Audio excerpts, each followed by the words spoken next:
السلام عليكم. لسه خارجين حاليا من مقر الشركة، كنا بنحضر المناديب الجديدة اللي اتواصلت معايا عن طريق الواتساب لما شفت الفيديوهات اللي فاتت عايزة تنزل تشتغل معانا طلبات يعني وكده. وان شاء الله انا خارج من المقر حاليا، هروح اشرب قهوة واروح البيت اغير وانزل الشغل. ناس كتيرة كلمتني عايزة تقدم في الشركة وكده وتنزل تشتغل معانا، بس هي في هنا نقطة مهمة ان محدش بينزل تبع الشركة مباشر، لازم مكاتب تنزله.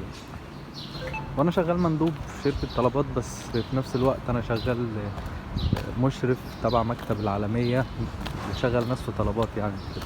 طبعا المحاضرة او المقابلة اللي كانت مع المناديب تبعها خلصت، هم دلوقتي روحوا.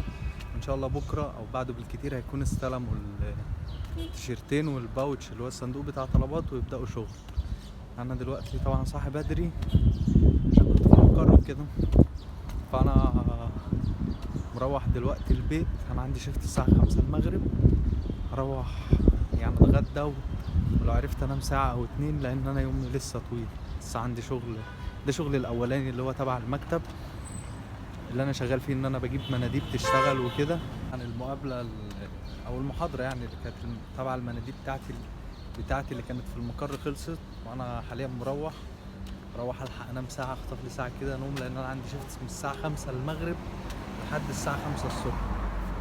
ده انا اللي مختار يعني. عامة انا بنزل اشتغل مندوب، انا يعني بختار 12 ساعة عشان الموضوع يبقى مجازي معايا.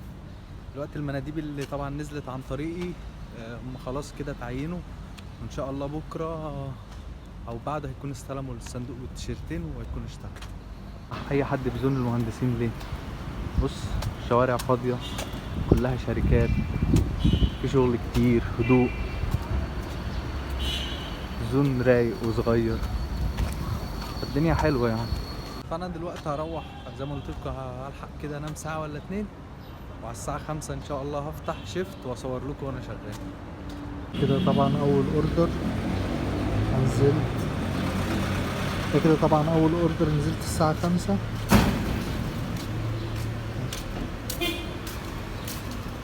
الساعة 5:30.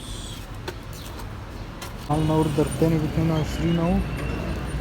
جبت اكل كشري من حمادة وجالي اوردر، فاحنا هروح لو مش جاهز اقعد اكل وبعد كده اودي الاوردر، لو جاهز اوديه وبعد كده من هنا من قريب المطعم. انا النقطة الزرقاء والمطعم اللي هو النقطة الصفراء ماجستي. ادي الشام بس القاهرة جميل. دخلت له قال لي لسه الاوردر قدامه بتاع ربع ساعة، قال لي لسه الاوردر قدامه بتاع 10 دقايق، قلت اكل بقى على ما الاوردر يجي. بص دي بيتزا، بص شايلها ازاي.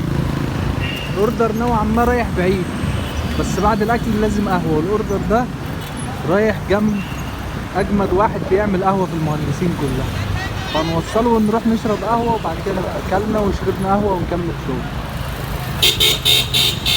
ايه يالا عملت في تليفونك اللي اتسرق؟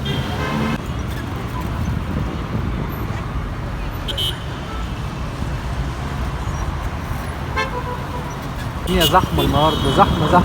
بص انا ماشي على الرصيف،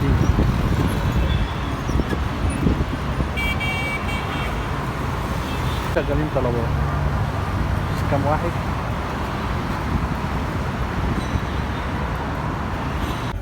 عامل طالب فطير مشلتت وعسل. دي الحلقة الجديدة، ودي الاوردر ده الرابع يعني، بقى فاتحين بقالنا ساعة ونص، ده الرابع هنوديه ونروح نشرب قهوة. بس كده وصلنا الاوردر، نروح دلوقتي للشغل. دلوقتي ده التيشيرت بتاع طلبات، بس انا ما بلبسوش الا للضرورة لو كان في تفتيش وكده، بس النهارده لابس نص بس لبسته، الجو حر اصلا عشان في تفتيش.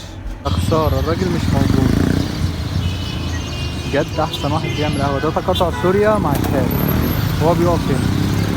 هنروح لواحد تاني بقى يعني، هضطر نروح لواحد تاني، هو مش بعيد بس ده بيعمل بن احسن منه. قهوة اهو، معانا الاوردر التاني لسه ما سلمناهوش. انا بقى مش هسلمه الا لما اشرب قهوه، عشان لو سلمت هيجيله اوردر تاني على طول، فلازم اتحرك عليه. انا بالاساس شغال مشرف في شركه طلبات، يعني معظم شغلي المفروض من البيت. بس انا اكتر حاجه بكرهها في حياتي قعده البيت، بتدمر لي نفسيتي خالص. فانا بحب انزل اتحرك، اتعامل مع الناس، بحس ان نفسيتي بترتاح اكتر. يعني انا ممكن اقعد بال 14 وال 18 ساعه في الشارع، ساعات ما بقاش شغال، ممكن قاعد كده مع اصحابي على القهوه. انا اكتر حاجه بكرهها في حياتي قعده البيت. كوبايه القهوه والمغرب اذن، هنروح نصلي وبعد كده نرجع نكمل شغل تاني. اوردر طالعين بيه الدور ال 17، البرج ده 25 دور. احنا هنقعد بتاع 3 دقايق في الاسانسير على ما يطلع.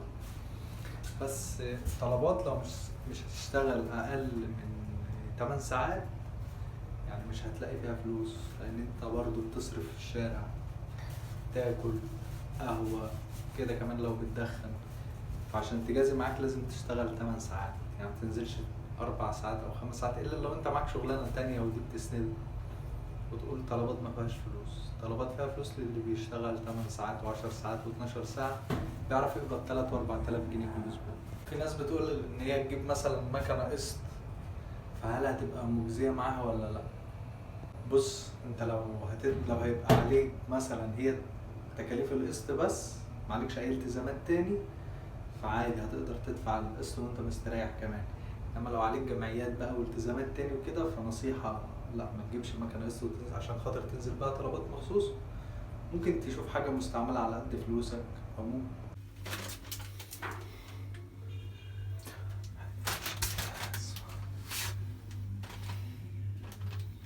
الو.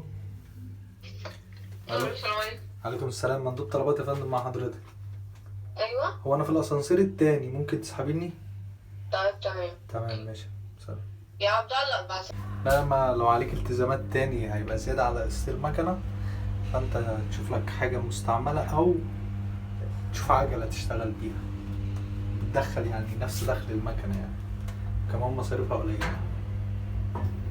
بس الوصلة باظت والتليفون خلاص فيه 9%، فانا اروح على القهوة نقعد عليها وكده، اشوف اي حد من اصحابي ايه معاه شاحن اشحن منه.